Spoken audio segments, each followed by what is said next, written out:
Today, the America Meditating Radio Show warmly welcomes author Don Joseph Goewery, who managed the Department of Psychiatry at Stanford Medical School, directed a regional emergency medical system, and headed an institute that pioneered an approach to catastrophic life events.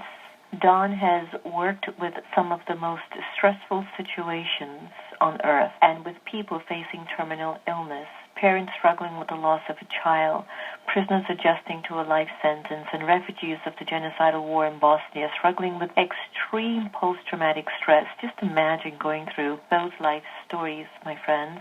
He directed a research team that built an integrated model that enables a human being to overcome adversity and still be able to flourish. The success of the model in helping people end stress in high-pressure workplaces like Cisco Systems and Wells Fargo Bank has been unprecedented. Don is the author of several books, including The End of Stress, 4 Steps to Rewiring Your Brain, and he writes for the Huffington Post and has been featured on the Today Show, CNN, and NPR. And today we welcome Don to the America Meditating Radio Show. Don, thank you for the work you're doing. I'm just so touched by it all. Oh, well, thank you very much. I appreciate you saying that. Yeah, because, you hear about stories on the news, and you have only been an observer of some incredible traumatic life experiences. And even as I sit and I can sometimes observe it, and I go through little stresses and see what that does to me on a spiritual, emotional, physical level, what is it like when a person goes through the loss of a child or goes through a genocide? What are some of the things that actually happens to them on a soul level? Could you share with us? Well, initially, people are afraid. They feel that they're powerless. They feel like life has checkmated them.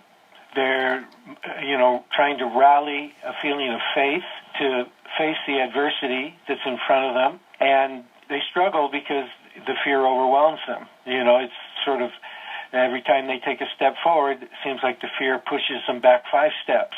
And what gradually happens, if they get the right support, loving support, a support that basically begins to elevate their consciousness, they begin to learn how to let go of fear. They begin to understand that in terms, they certainly have a big problem to face, but the trouble underneath the problem is their fear. And when they get that and they begin to practice what helps them successfully disempower that fear, quiet it down, they begin to come into a place of consciousness that empowers them in the moment, here and now, to choose their experience. And, the experience that naturally arises when you let go of fear is peace. It begins initially with a sense of relief, because fear is so painful, but then that relief turns into a state of calm that, as we surrender to it, expands and becomes this experience of peace. And in that experience of peace, all of the power of our brain, particularly higher brain function, begins to come online. It's prerequisite for the intelligent-producing neural networks in our brain. And as that comes on, they begin to find ways of relating to their situation. They begin to see solutions where all they were was trapped in problems. And their life opens up, their heart opens up, they begin to be empowered by love. And at the end of that process, they often say that they wouldn't go back and trade their situation, that particularly people that I've worked with who were life threat, people with AIDS, with cancer, they say they wouldn't go back and exchange their sick body for a healthy body if it meant they were going to lose this spiritual expansion that's happened for them.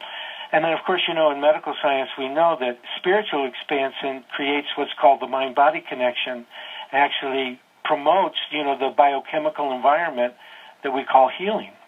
Mary Lou Henner once said, being in control of your life and having realistic expectations about your day-to-day challenges are the keys to stress management, which is perhaps the most important ingredient to living a happy, healthy, and a rewarding life. And one of the things that we have observed, I don't think there's one single human being on the planet that hasn't struggled with some element of fear or even of stress. And years ago, you experienced what you called a perfect storm of stress.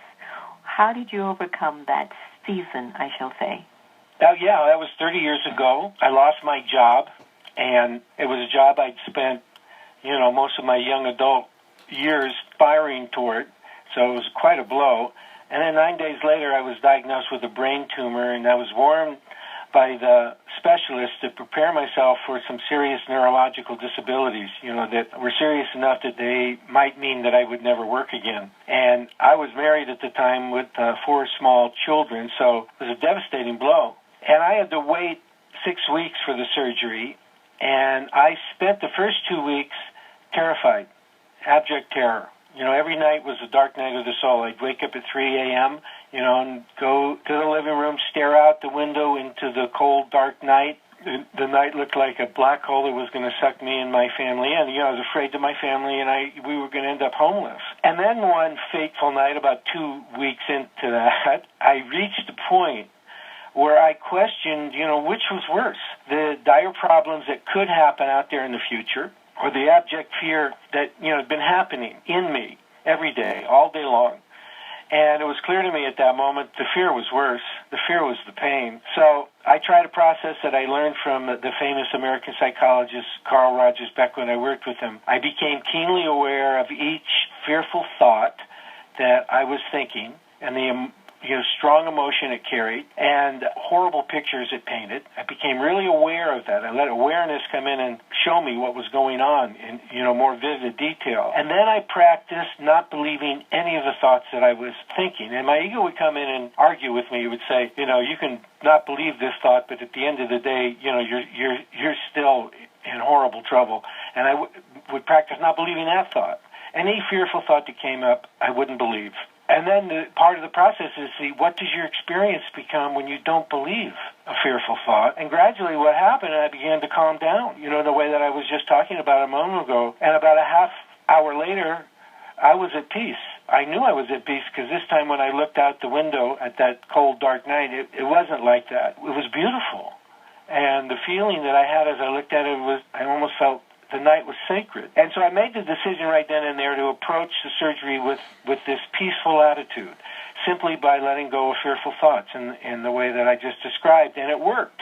It worked amazingly. A question, because I think this is where I think individuals like yourself, you look at the concept that folks know that it's inside of them. They know that it's a thought. They have to stop percolating and nurturing that thought, because your book is also entitled The End of Stress, and then your subtitle says 4 steps that can revive your brain. And I'm wondering, would you be able to share with us those 4 steps? Because, of course, our culture is that we're constantly looking for simple approaches to lifelong issues.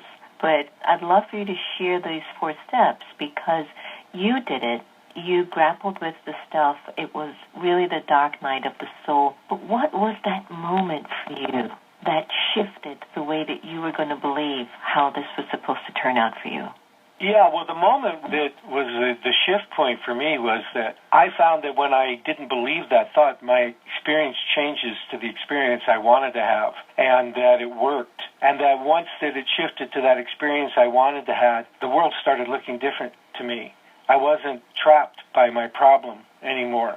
I began to see solutions, and that's what I wanted. And then what began to happen is my attitude towards the whole thing changed, and I was able to rally support to me, support from my family, support from my friends, and I discovered that I wasn't powerless when it came to fear and distress. And then when I studied the neuroscience, the really good news that came out of neuroscience about 15 years ago was that you can rewire your brain. If fear and stress, anxiety are problems in your life, it's because genetics and a painful past wired your brain for that, and you can rewire it. And it turns out the processes that rewire our brain are very simple, and they are processes that develop and strengthen our ability to be at peace with whatever's happening in the moment. And there are 12 tools in my book that develop that skill of busting stress reactions. And, what happens is your brain cells create new networks when you practice a new skill.